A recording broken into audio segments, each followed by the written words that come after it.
Hello guys, তো আজ আবার চলে এসেছি তোমাদের সামনে। দেখো আমি আজ বানাবো মিক্স সবজি পনির দিয়ে। তার জন্য আমি নিয়েছি দেখো এক বাটি মটরশুঁটি, বিনস, গাজর কেটে আর একটা পনির নিয়ে নিয়েছি। দেখো বাংলার পুষ্টি পনির, এটা কিন্তু খুব ভালো পনির। এই পনিরটা নিয়ে নিয়েছি 200 গ্রামের।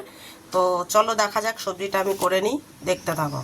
তো দেখো বন্ধুরা, আমি কিন্তু বিনস আর গাজরটাকে ধুয়ে নিয়েছি ভালো করে। এটাকে এবার আমি ভেজে নেব। এখানে কড়াইটা চাপিয়ে দিয়েছি, কড়াইতে আমি তেল দিয়ে দেবো একটু। আমি কিন্তু একটু আগে ঘি দেব। দেখো আমি আজ ভাবছি এটাকে ঘিয়েই পুরোটা ভেজে নেব। ঘি দিয়ে দিলাম, দেখতে পাচ্ছ ঘিটা কিন্তু মেল্ট হয়ে গেছে। এবার আমি এতে বিনস আর গাজরটা দিয়ে দিলাম। এবার আমি এটাতে সামান্য লবণ দিয়ে দেবো, দিয়ে এটাকে মিক্স করে হালকা মিডিয়াম আছে এটাকে ফ্রাই করে নেব। এদিকে দেখো বন্ধুরা, আমি কিন্তু একটু গরম জল বসিয়েছি আর ওতে আমি হাফ চামচ মতো লবণ দিয়ে দিয়েছি, তোমরা দেখতেই পাচ্ছ। আর এদিকে দেখো আমি পনিরটাকে ছোট ছোট কিউব করে কেটে নিয়েছি। এইভাবে জলটা গরম হয়ে গেছে, এই পর্যায়ে আমি কিন্তু গ্যাসটা ফ্লেম বন্ধ। তো আমি গ্যাসের ফ্লেমটা বন্ধ করে দিয়েছি। এবার আমি যে পনিরটা কেটে রেখেছি, পনিরটা আমি এর মধ্যে দিয়ে দেবো। তো দেখতে পাচ্ছ আমি কিন্তু সবকটা পনির এতে দিয়ে দিয়েছি।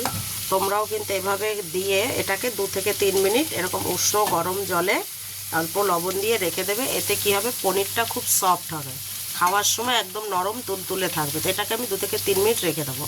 তো দেখো বন্ধুরা, এদিকে কিন্তু আমার এটাও ফ্রাই হয়ে গেছে।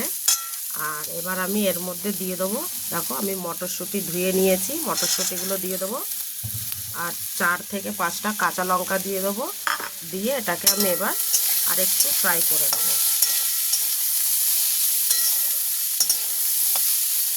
এদিকে কিন্তু দেখো আমি পনিরটাকে নামিয়ে নিয়েছি। এবার এতে আমি হলুদ লবণ মাখিয়ে নেব। তো তোমরা দেখতে পাচ্ছ আমি কিন্তু হলুদ লবণ দিয়ে দিয়েছি। এবার এটাকে মাখিয়ে নেব। তোমাদের আমি একটা পনির দেখিয়ে দিই, দেখো কত সফট, দেখতে পাচ্ছ কত সফট হয়েছে পনিরটা। কিন্তু এইভাবে তোমরাও গরম জলে ভিজিয়ে রাখবে, এটা একদম এরকম সফট হয়ে যাবে, খেতে খুবই নরম লাগবে, শক্ত লাগবে না। আর এদিকে কিন্তু দেখো আমার সবজিটা ফ্রাই হয়ে গেছে। এবার আমি এটাকে নাবিয়ে নেব। দেখতে পাচ্ছ এটা কিন্তু 60 থেকে 80% কুক হয়ে গেছে অলরেডি। এটাকে এবার আমি নাবিয়ে দেবো। তো দেখো আমি কিন্তু এটাকে নাবিয়ে নিয়েছি। আর এদিকে আমি ওই কড়াইতেই তেল দিয়ে দিয়েছি। ওটা কিন্তু আমি ঘিয়ে ফ্রাই করেছিলাম, এটাকে কিন্তু আমি তেলে ফ্রাই করবো। এটা পনিরটা ফ্রাই হবে, তেলটা গরম হলে পনিরটা দিয়ে দেবো।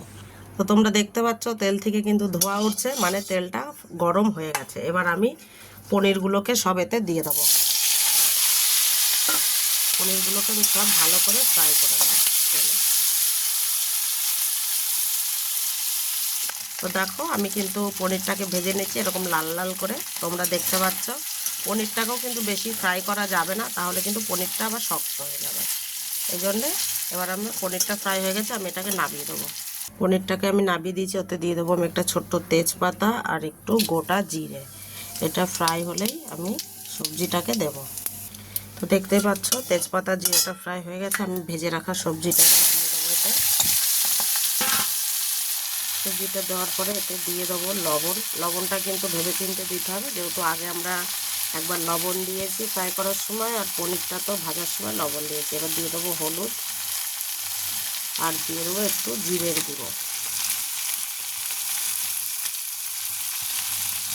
সামান্য একটু জিরের গুঁড়ো দিয়ে এটাকে মিক্স করে দেবো।